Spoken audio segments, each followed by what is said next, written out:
दो बड़े मूल्यवान शब्द हैं, अपेक्षा और उपेक्षा। दोनों का अर्थ तो है देखना। आपने सही सुना, जी हां, देखना। अभी पता चलेगा आपको, किंतु इसमें भी भेद है। अपेक्षा का अर्थ है किसी व्यक्ति या वस्तु की ओर देखना, अर्थात आशा, चाह या आरजू से भरी आंखों से देखना। उपेक्षा का अर्थ है किसी व्यक्ति या वस्तु से औंधी दिशा में देखना, अर्थात कोई आशा या चाह ना रखना। आप विचार करेंगे कि आज ये व्याकरण की बात क्यों हो रही है, किंतु कभी कभी शब्दों को ठीक से समझ लेने मात्र से बड़ा गहरा राज समझ में आ जाता है। हम सदा ही दूसरों से विविध अपेक्षा रखकर जीते हैं। माता पिता से, पत्नी या प्रेयसी से, मित्रों से, सारे संसार से हमें विविध आशा होती है। और जब आशा टूटती है तो हमारा मन दुख और कड़वाहट से भर जाता है। जिस व्यक्ति से आशा थी वो व्यक्ति शत्रु बन जाता है। किंतु क्या आशा रखने से पहले हम उस व्यक्ति से अनुमति लेते हैं? पूछते हैं उससे कि क्या मैं आपसे ये आशा रख सकता हूं? हम विचार कर रहे थे कि हम जिनसे किसी भी प्रकार की आशा रखते हैं, क्या उनसे अनुमति लेते हैं? नहीं। अर्थात हम वास्तव में दूसरे व्यक्ति को अपनी इच्छाओं से बांधने का प्रयास करते हैं, उसे बंधक या गुलाम बनाने का प्रयत्न करते हैं। ऐसा नहीं कि सामने वाला व्यक्ति प्रेम नहीं देता, पर हम चाहते हैं कि उसके प्रेम का तरीका भी हम निश्चित करें।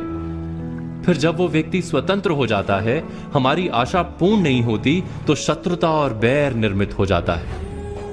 और विचित्र है कि जब कोई हमें बंधक बनाने का प्रयास करता है तो हम तिलमिला जाते हैं, विरोध करते हैं, किंतु दूसरों को बंधक बनाने का प्रयत्न फिर भी नहीं छोड़ते। क्यों ऐसा करते हैं ना? हम गहराई से विचार करेंगे तो तुरंत ही समझ में आएगा कि हम वास्तव में चाहते हैं कि हमारे जीवन का भार कोई दूसरा उठा ले। बस इतनी सी बात है।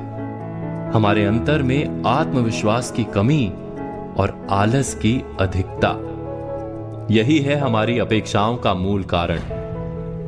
क्या ये सत्य नहीं? हमारे अंतर में आत्मविश्वास नहीं होता कि हमारा भार हम स्वयं उठा पाएंगे।